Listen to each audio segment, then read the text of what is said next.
crazy. We're really enjoying like a lucrative plethora of amazing opportunities for us to get our act together.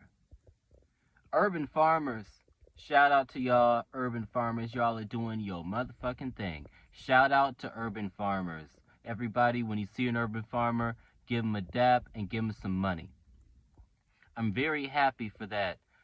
They are actually creating a platform for us to actually make things happen.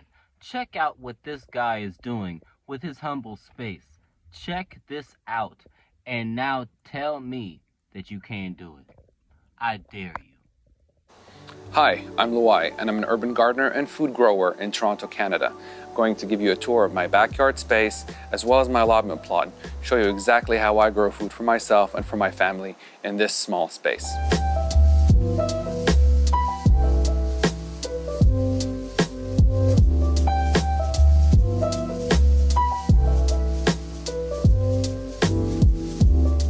Growing food in an urban setting can be challenging because we don't have that much space to grow the food we want. Therefore, I've supplemented my raised beds with containers, and I use a range of different materials: plastic, grow bags, wood, and terracotta containers.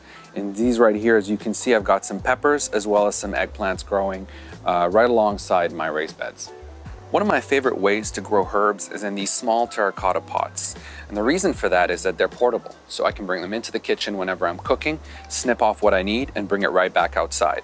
And this is also a great way for someone to start growing their own food if they don't have a backyard. You could do this right on a balcony.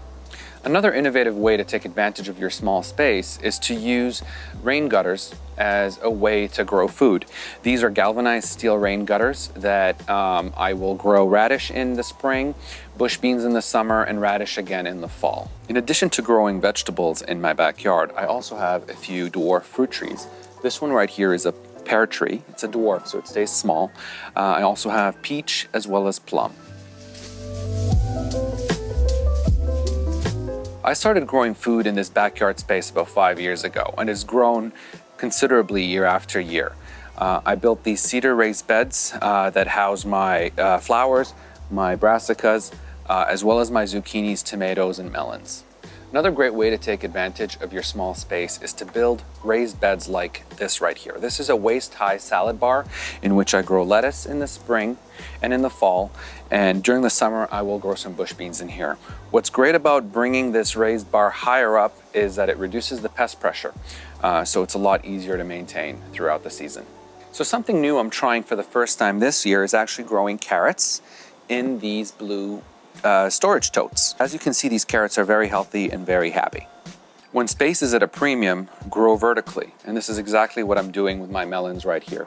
I built this DIY trellis system to hold my melon vines, and as you can see, they're growing up, trellising on their own. And what this does is actually liberate the space down here in the raised bed and allows me to grow other crops like herbs, beets, and lettuce, and other shallow rooted crops. So in addition to growing food in the backyard, I'm also growing it in the front yard. This front porch right here has several containers of herbs as well as other vegetables like this pepper right here. I'm growing oregano, I'm growing parsley, I'm growing mint, sage, and other crops as well. Flowers, obviously, very important in any vegetable garden. Still in the front yard, I'm growing a plum tree, as you can see right here. The plums are still green, but they should be ready in about 4 weeks' time. Many crops can be grown in containers, including potatoes. I have several potato bags right here. They'll be ready for harvest in about 4 weeks' time. So that's it for the front and backyard. And now let me show you what we have going at the plot.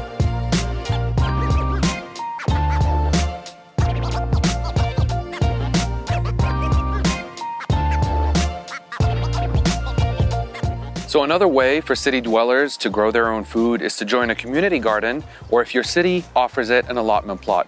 I have an allotment plot in addition to my backyard, so I'm going to give you a quick tour of what I'm growing here at this allotment garden. Since I garden 100% organically, I have to find ways to protect my plants from different kinds of pests. If we look at this bed right here, I've got some chard and some beets, and in order to protect these crops from leaf miners, I use a 2-2 tool that I actually bought from a fabric store. And this prevents the moths and the flies from laying eggs in the first place. So one thing I'm growing at the plot this year is about 75 heads of garlic. I've already picked the scapes off this bed, and we'll be picking and pulling the garlic in the next 3 to 4 weeks. So we're also taking advantage of vertical growing at the allotment plot. This trellis right here will house our cucumbers and cucamelons. And as you can see, the cucamelons are already starting to climb.